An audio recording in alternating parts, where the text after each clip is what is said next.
Last video में हम लोग ने एंटी टाइम्ड एफआईआर के बारे में पढ़ा और साथ ही देखा कि कौन सा पर्सन स्पेसिफिक इंडिविजुअल एफआईआर को रजिस्टर करवा सकता है। अब देखते हैं क्या एफआईआर अगर मान लीजिए डिले हो गई या देर से करवाई गई, मान लीजिए तुरंत अपराध हुआ तो तुरंत एफआईआर दर्ज को नहीं कराया गया, तो तब क्या सिचुएशन क्रिएट हो सकती है? क्या देर से एफआईआर रजिस्टर्ड हो सकती है? जैसे मान लीजिए एग्जाम्पल लेते हैं, ए ने यहाँ पे बी का मर्डर किया, बी था हस्बैंड, सी उसकी वाइफ थी। वाइफ ने यहाँ पे क्या किया, 1 महीने बाद एफआईआर को रजिस्टर्ड करवाया। क्या हुआ, बी ने यहाँ पे 1 महीने बाद एफआईआर को रजिस्टर्ड करवाया। कहने का मतलब यहाँ पे कि मर्डर हुआ है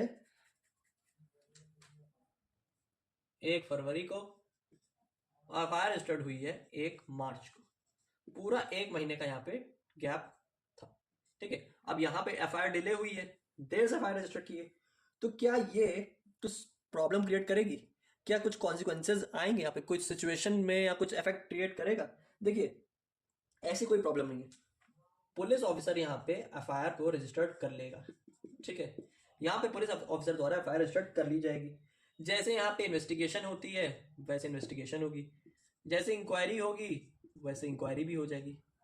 लेकिन जब यहाँ पे विटनेस के स्टेटमेंट को रिकॉर्ड करने का जो प्रोसेस आएगा, यानी कि जो ट्रायल का आएगा पीरियड, जो जुडिशियल मजिस्ट्रेट द्वारा यहाँ पे विटनेस के स्टेटमेंट लिए जाएंगे, यानी कि वाइफ के यहाँ पे जब स्टेटमेंट लिए जाएंगे, तो उस ट्रायल को जब कंडक्ट करवाते समय यहाँ पे जुडिशियल मजिस्ट्रेट क्या कर सकता है कि वाइफ से एफआईआर को 1 मंथ बाद रजिस्टर्ड करवाने का रीजन पूछ सकता है कि आपने एफआईआर यहाँ पे इतनी डिले क्यों करवाई रजिस्टर्ड।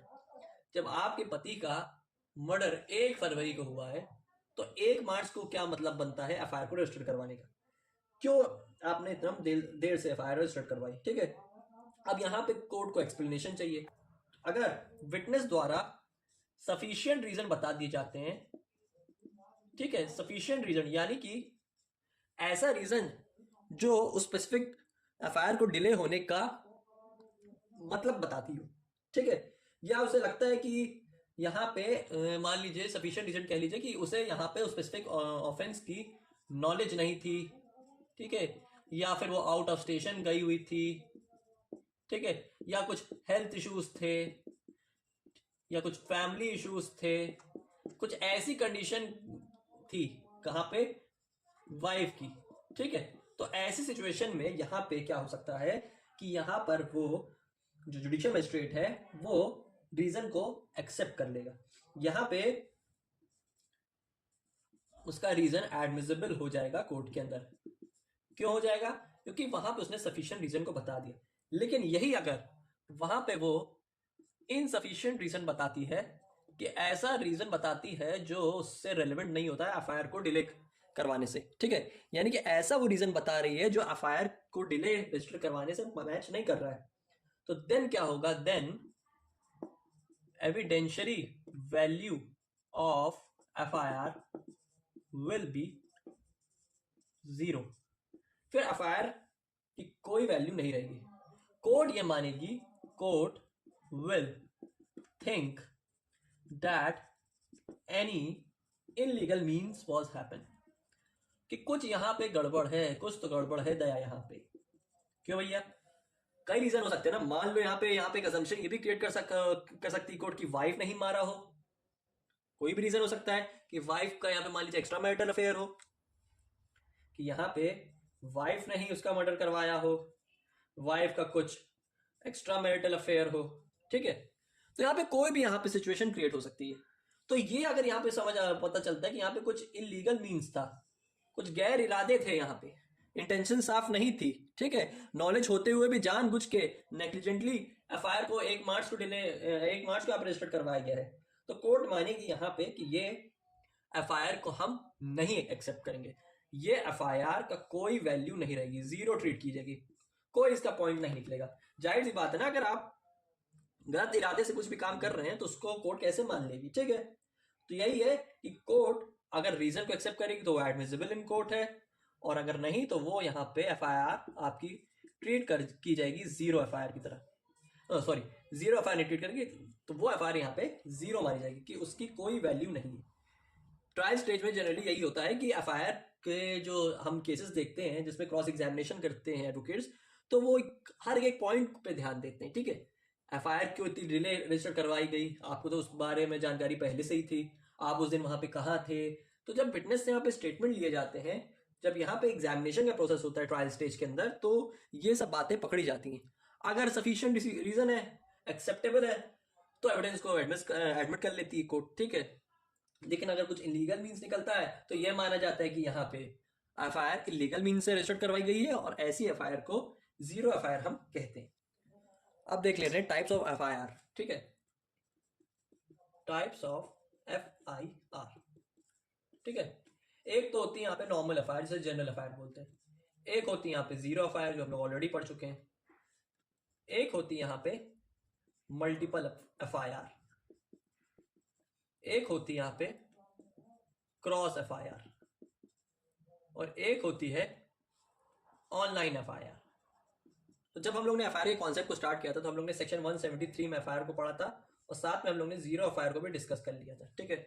ऑनलाइन एफआईआर वो है जो इलेक्ट्रॉनिक फॉर्म में रजिस्टर करवाई गई है, ठीक है, यानी कि मेल के थ्रू भेजी गई है, व्हाट्सएप की गई है, ठीक है। लेकिन अभी हम लोग अब फोकस करेंगे ये दो एफआईआर पे। तो पहले देखते हैं मल्टीपल एफआईआर को। मल्टीपल एफआईआर से आप मल्टीपल जो वर्ड है इसको आप समझ रहे होंगे कि एक से ज्यादा, यानी कि मोर देन वन। अब मान लीजिए एक सिचुएशन को यहां पे बनाते हैं, एक एग्जांपल लेते हैं, ठीक है, कि ए होता है यहां पे मान लीजिए चोर, ठीक है। ये यहां पे एक्स नाम की पर्सन की कार को चुराता है, कहां से, लखनऊ से। लखनऊ से यहां पे ए कार को चुराता है और यहां पे साथ अपने ले जाता है अपने घर दिल्ली में, ठीक है। और दिल्ली में अपने रेसिडेंस में उस कार को रखता है, ठीक है। उसने यहां पे लखनऊ से गाड़ी को चुराई एक्स की और दिल्ली में ले गया। अब यहां पे एक्स को जब पता चला कि मेरी गाड़ी चोरी हो गई है, ए ने इस गाड़ी को चुराया है, कैमरे में पता चल गया ए यहां पे चोर है, तो एक्स ने यहां पे करवा दी एफआईआर को रजिस्टर्ड। एक्स यहां पे एफआईआर को रजिस्टर करवा देता है। जब छानबीन होती है, ठीक है, तो वहां से पता चलता है कि ये गाड़ी दिल्ली में है। अब दिल्ली में मान लीजिए पर्सन है कोई वाई, एक्स का फ्रेंड है, एक्स का फ्रेंड है वाई, वो यहां पे एफआईआर को वो भी रजिस्टर करवा देता है। यानी कि एक्स ने एफआईआर रजिस्टर करवाई लखनऊ में बैठ के, लखनऊ पुलिस स्टेशन, और यहां पे उसने दिल्ली पुलिस स्टेशन में एफआईआर को रजिस्टर करवा दी। अब यहां पे एफआईआर 2 हो गई, एफआईआर 1 और एफआईआर 2। तो ऐसी सिचुएशन में क्या होता है कि जब मान लीजिए एक्स, मान लीजिए ए यहां पे दिल्ली से उठाया जाता है पुलिस ऑफिसर द्वारा, उसको यहाँ पे जेल, उसको यहाँ पे थाने में रखा जाता है, यानी कि पुलिस कस्टडी में रखा जाता है पुलिस यहाँ पे ए को, ठीक है। अब बाद में यहाँ पे पता चलता है कि यहाँ पे एक्स के वहां पे भी, लखनऊ में भी एफआईआर दर्ज है, दिल्ली में भी एफआईआर दर्ज है।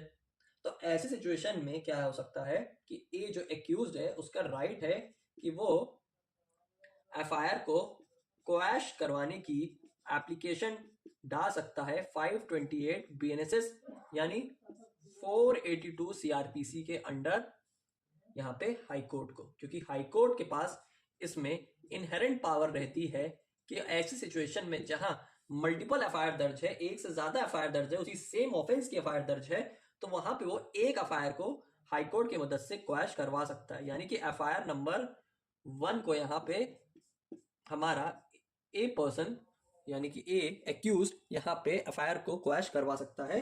कौन से केस में, मल्टीपल एफआईआर के केस में। मल्टीपल एफआईआर के केस में यहाँ पे क्या होता है कि जब आपके पास एक से ज्यादा अपराध की एफआईआर दर्ज, जब आपके पास एक ही अपराध की कई एफआईआर दर्ज हो जाती, ढेर सारी एफआईआर दर्ज हो जाती अलग अलग जगह में, तो तो यहाँ पे एक्यूज का राइट क्रिएट होता है कि जब एक ही अपराध, जब मेरे पे एक ही अपराध दर्ज है तो मैं हर जगह क्यों भटकूं, अगर मुझे एक जगह से उठाया गया है तो वहीं पे मेरा ट्रायल चले, ठीक है, वो मेरे ऊपर है।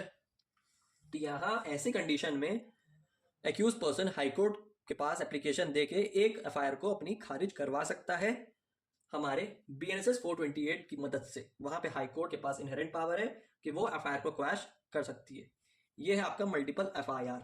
अब देखते हैं क्रॉस FIR क्या होती है। अब देखते हैं क्रॉस FIR क्या होती है। क्रॉस FIR से पहले हम क्रॉस को देखते हैं। क्रॉस का मतलब होता है ये आप क्रॉस का सिंबल है। क्रॉस का मतलब होता है यहाँ पे एक दूसरे के खिलाफ FIR को रजिस्टर करवा देना। ठीक है, मान लीजिए ए ने बी के खिलाफ FIR दर्ज करवाई, तो भैया बी ने भी यहाँ पे ए के खिलाफ को FIR को रजिस्टर करवा दिया, यानी कि क्रॉस FIR। तुमने भी करवाया FIR रजिस्टर्ड, मैंने भी चलो करवा दिया। ये देखिए जनरली ये नॉर्मल है बहुत, ये जनरली आम ये होता ही है। देखिए दो पर्सन है, एक्स और वाई, दोस्त हैं। ठीक है, कुछ स्पेसिफिक यहाँ पे पैसे का लेन देन चल रहा था, कुछ यहाँ पे एक्स वाई ने आपस में कुछ बहस हो गई। ठीक है, एक्स ने इधर एक हाथ चलाया वाई को, उधर से वाई ने एक हाथ चलाया, दोनों ने दूसरे के सामने पब्लिक में मारपीट शुरू कर दी। गुस्से में आके एक्स ने यहाँ पे वाई के अगेंस्ट FIR रजिस्टर करवा दी। वाई कहता है मैं भी क्यों छोड़ू, तुमने भी तो हाथ उठाया है, चलो बेटा मैं भी FIR रजिस्टर करवा देता हूँ। एक्स ने भी यहाँ पे वाई के खिलाफ FIR रजिस्टर करवा दी, वाई ने भी यहाँ पे एक्स के खिलाफ FIR को रजिस्टर करवा दिया, यानी कि दोनों ने सेम ऑफेंस में एक दूसरे के ऊपर FIR रजिस्टर करवा दिया।